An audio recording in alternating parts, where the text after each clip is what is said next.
Shalom, meus irmãos.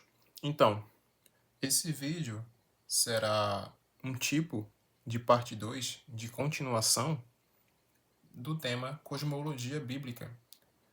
Se você aqui é novo no canal, se você está chegando agora, se você é novato aqui, eu recomendo que você assista o primeiro vídeo lá de cosmologia.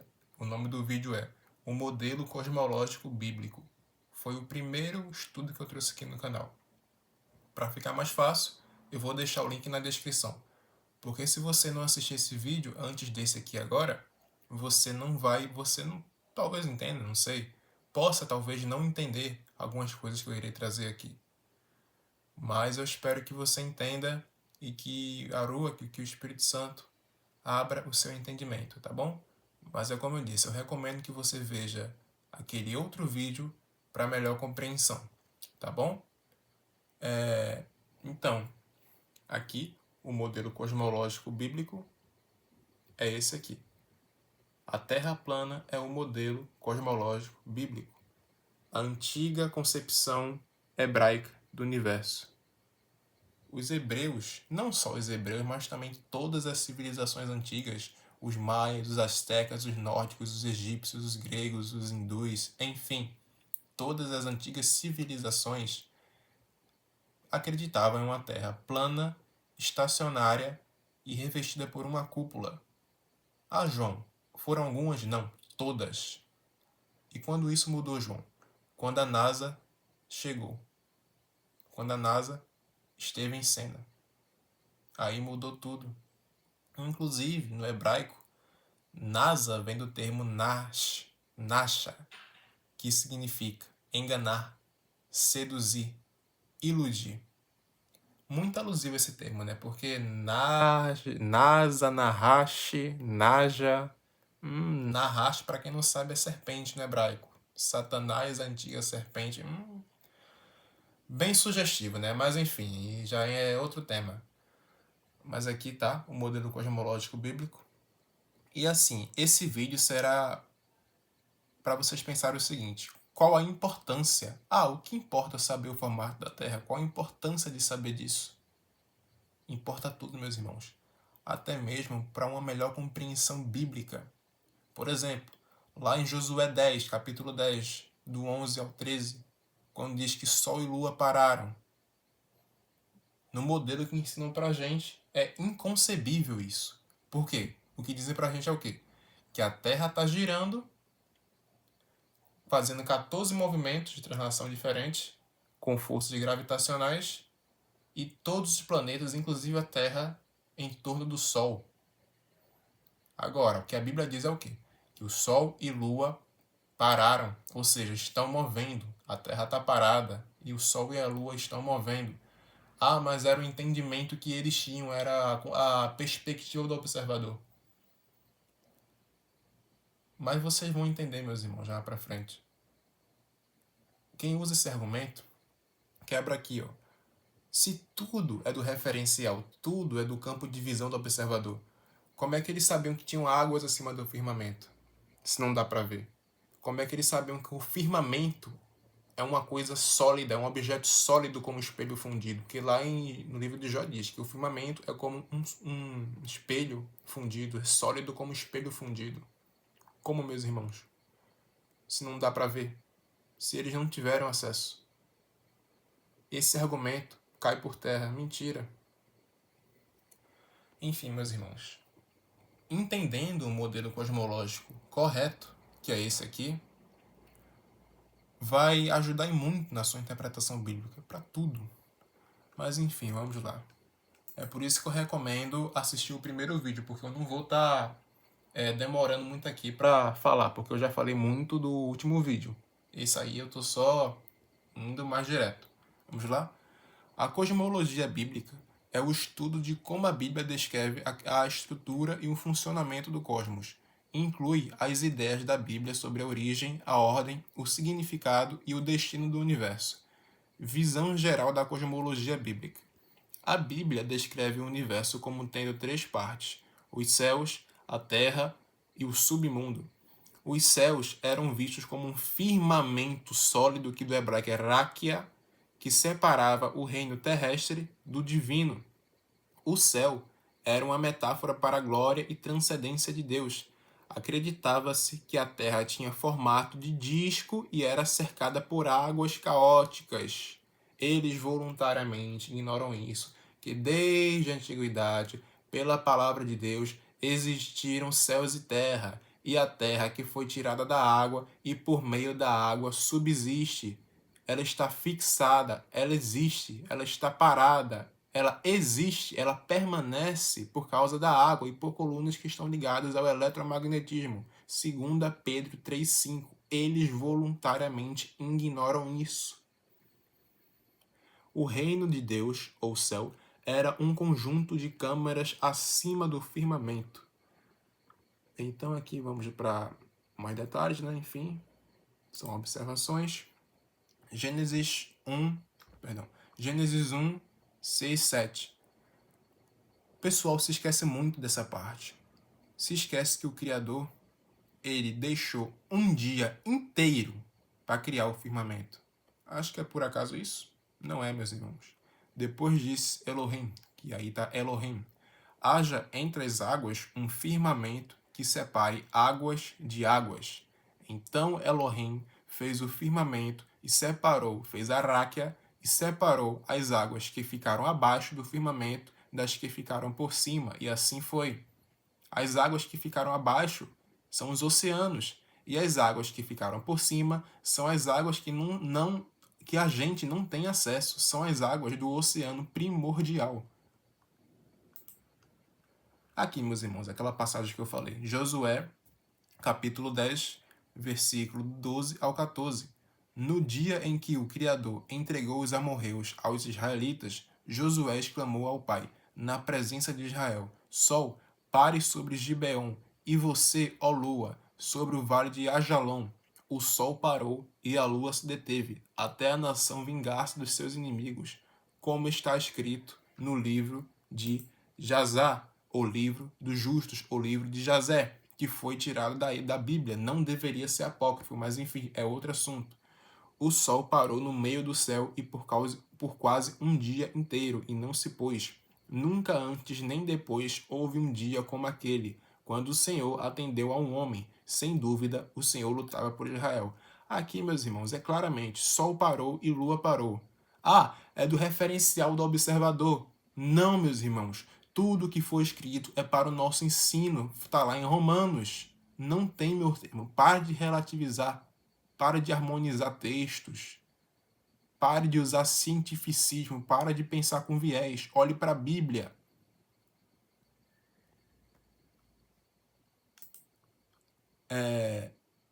Cosmologia enoquiana. Vemos aqui como Enoque era um astrônomo de primeira prateleira. Pasme, estou falando do livro de Enoque, pasme, não se escandalize, porque Enoque, o livro de Enoque é citado na carta de Judas. Inclusive, Judas tira uma parte do livro de Enoque para colocar, quando fala que ele viria milhares de seus santos para pelejar contra os ímpios, ou seja, na volta de Cristo. E a cosmologia enoquiana é a mesma da hebraica e da bíblica dos antigos hebreus. Uma terra plana, estacionária, os luminares dentro do firmamento, e aqui o domo, o firmamento, o cúpula, o abóbora, enfim, como você queira chamar. Eu tenho um livro de Enoque aqui, e ele também fala da cosmologia. Deixa eu mostrar para vocês.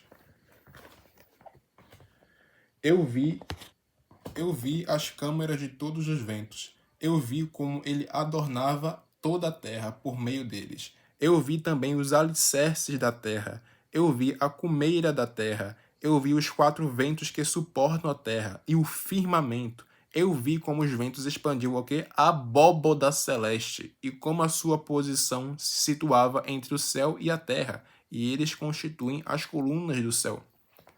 Cosmologia pura aí. E esse aqui também, como o livro de Jazé, não deveria ser apócrifo. Esse livro era o livro mais lido na época do Messias e foi tirado por motivos religiosos, por interesses religiosos e políticos, tanto do judaísmo ortodoxo, dos priorados de Sião, quanto o catolicismo romano, a Igreja Católica Apostólica Romana, e, consequentemente, os protestantes. Mas esse livro aqui, ele é cânon da Bíblia Etíope. Até hoje, ele está lá. E nunca deveria ser tirado das outras Bíblias.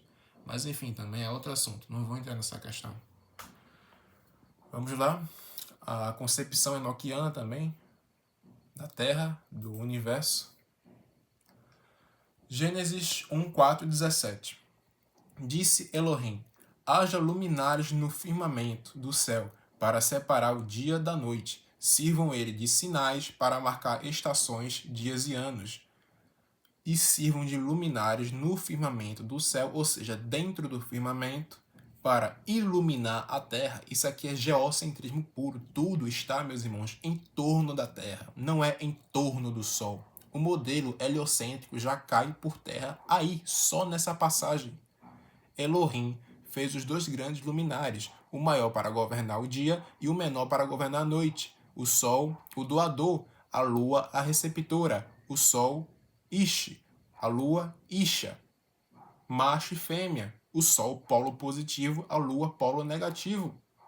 Fez também as estrelas, tudo dentro do firmamento. Detalhe, o heliocentrismo também diz que as estrelas são outros sóis maiores do que o próprio Sol. Meus irmãos, essa passagem mostra pra gente que isso aqui é inconcebível, essa ideia. As estrelas são pequenas, estão perto de nós, assim como o Sol e a Lua, e estão dentro do firmamento, não estão a anos-luz. A Lua não está a 400 mil quilômetros de distância de anos-luz da Terra. O Sol muito menos. Todos estão aqui perto de nós. Agora, o que vemos do Sol, das estrelas, são projeções holográficas, mas aí entra no ramo científico, que também já muda do tema. Elohim os colocou no firmamento do céu para iluminar a Terra. E outra, meus irmãos, a ciência também diz que o Sol surgiu antes da Terra. Sabia disso? E é ensinado no modelo acadêmico hoje que o Sol veio primeiro, depois a Terra. Mas aqui diz o contrário. Antes, a Terra já foi criada.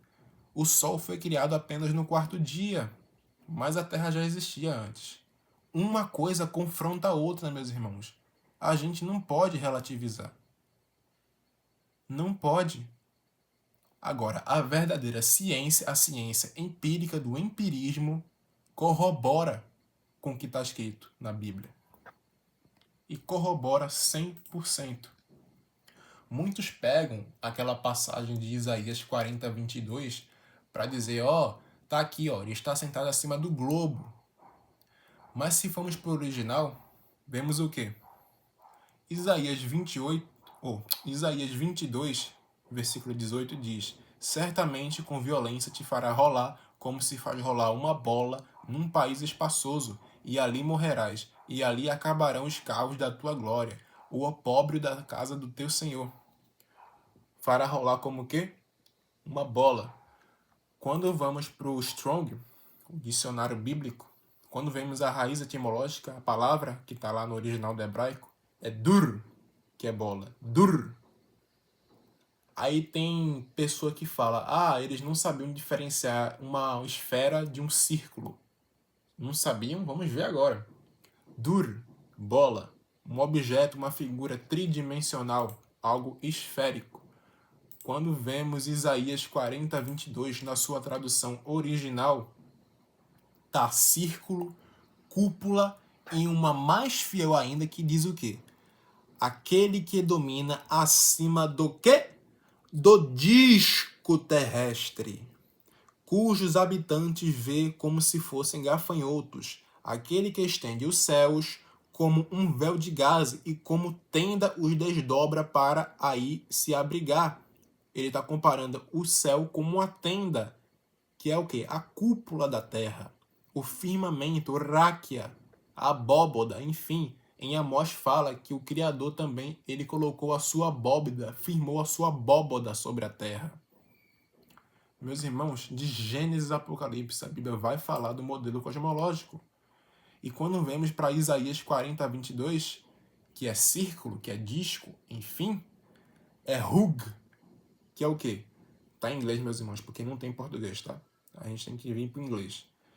Círculo, compasso. Quem usa o compasso faz um círculo, que é um quê? Uma figura plana bidimensional. A Terra é redonda. Em nenhum momento eu estou negando, dizendo que a Terra não é redonda. Gente, a Terra é redonda, mas é redonda no sentido de círculo, não de esfera. A esfera é uma figura tridimensional e o círculo é uma figura bidimensional plana. Simples, meus irmãos. E eu já falei no vídeo anterior isso. Mas eu não vou ficar me aprofundando não, porque eu já tinha falado. É por isso que assista o outro vídeo para você entender melhor. Mas enfim, Isaías sabia muito bem o que era uma bola dur com um círculo, hook, totalmente diferente. Quando vemos aqui, Shamarim, do hebraico, é uma palavra hebraica que significa céus. É um substantivo plural que pode ser decodificado em duas raízes. Sham, que é lá, e Mahim, águas. Shamarim. Significado: lá, que é Sham, tem águas. Mahim, que Mahim é águas. Exemplo, usado na Bíblia em Gênesis 1:8.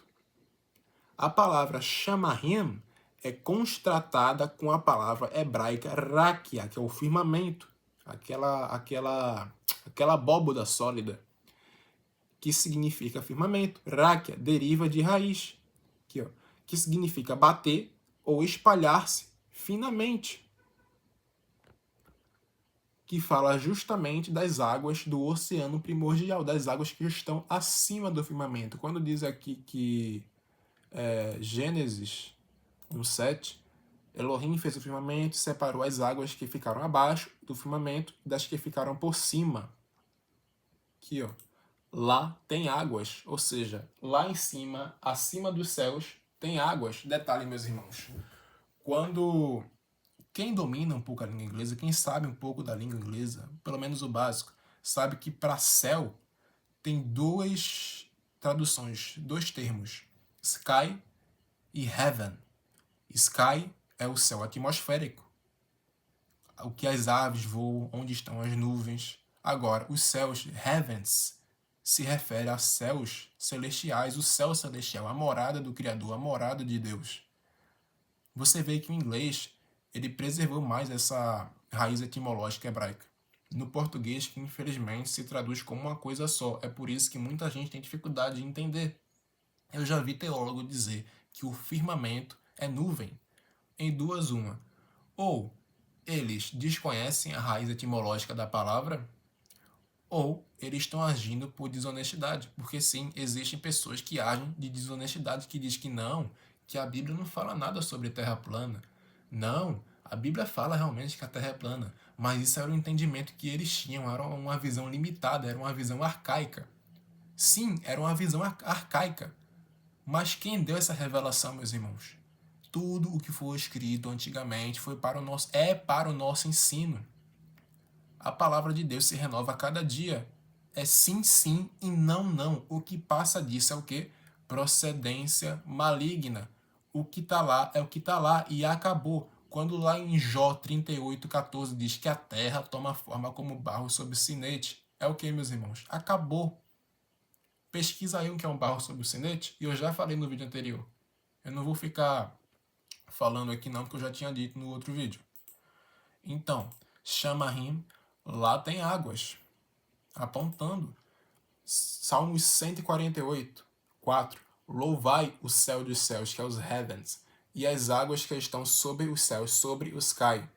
As águas que estão acima do firmamento, que nós não temos acesso. A minha passagem favorita, 2 Pedro 3:5. Eles voluntariamente ignoram isso, que pela palavra de Deus, já desde a antiguidade, existiram os céus e a terra, que foi tirada da água e do meio da água subsiste. Salmos 136:6. Aquele que estendeu a terra sobre as águas, porque a sua benignidade dura para sempre. É aí, meus irmãos, que começa a deturpação. Aí estava até mais conservado. Já defendia uma terra esférica, mas pelo menos o sistema do cosmos era mais preservado. Porque aqui, o modelo ptolomaico de Ptolomeu também conhecido como geocentrismo, a Bíblia também é geocentrista, tá? É uma teoria astronômica que coloca a Terra no centro do universo, perfeito até aí. Foi desenvolvido pelo astrônomo grego Cláudio Ptolomeu no início da era cristã. Principais características: a Terra está imóvel, está parada no centro do universo, exatamente o que diz a Bíblia. Os planetas, que são o quê? As estrelas errantes, giram em torno da Terra em órbitas circulares. Os movimentos dos corpos celestes podem ser explicados matematicamente. O universo é perfeito e imutável. E aqui vemos aqui, Ptolomeu afirmava que o Sol e a Lua e os planetas giravam em torno da Terra na seguinte ordem: Lua, Mercúrio, Vênus, Sol, Marte, Júpiter e Saturno. O geocentrismo foi defendido pela Igreja Católica, pois apresentava aspectos de passagens bíblicas. E é isso mesmo, meus irmãos. Que quando diz aqui, ó, que haja luminares no firmamento do céu para separar dia e noite, sirvam eles de sinais para marcar estações, dias e anos, e sirvam de luminares no firmamento do céu para iluminar a terra. Assim foi, tudo para servir a terra, meus irmãos. A Bíblia é terraplanista e geocêntrica, simples. Agora, com a chegada do Nicolau Copérnico e do iluminismo, com a entrada, com a infiltração de sociedades secretas, aí que começou a deturpação total. O modelo heliocêntrico, o modelo que é ensinado no sistema acadêmico hoje, em escolas, faculdades, enfim. É um modelo astronômico que coloca o Sol no centro do universo, o Deus Sol, Amon-Ra, Mitra, Meretzeg, Adramelech, Amon-Ra, Horus, com os planetas e demais corpos celestes girando em torno dele. Definição: o Sol está no centro do universo e os planetas giram em torno dele. Origem: a palavra vem do grego Helios, Sol, e Ketron, centro. Quem propôs? Nicolau Copérnico. Oposição: opunha-se ao geocentrismo, que é bíblico, que colocava a Terra no centro. E foi aperfeiçoado por cientistas e astrônomos como Galileu Galilei, Kepler e Isaac Newton. A teoria heliocêntrica foi considerada polêmica e condenada pela Santa Inquisição. Eu tenho muitas restrições com a Santa Inquisição, com o catolicismo, com todo respeito a meus irmãos católicos, com o sistema em si do catolicismo. Eu tenho as minhas divergências, mas nisso aqui eles combateram e estavam certos. Galileu Galilei foi obrigado a retratar-se perante a igreja para não ser condenado à morte. O heliocentrismo permitiu Copérnico calcular com precisão as distâncias planetárias e o tempo necessário para cada planeta dar uma volta ao Sol. Foi uma teoria heliocêntrica, meus irmãos. Que aí veio gravidade, enfim. E todos esses cientistas faziam parte de sociedades secretas. Mas aí já entra outro assunto, já é outro tema. Você vê, meus irmãos, que a originalidade aqui foi se perdendo. É arcaico, eles vão dizer que é arcaico. Mas quanto mais arcaico, mais próximo de quem escreveu a Bíblia, mais próximo do povo hebreu. Simples. Eles tiveram inspiração divina, meus irmãos, para tudo isso. Deus não iria dar uma revelação mentirosa para o seu povo. Está aqui, meus irmãos. Tudo aqui.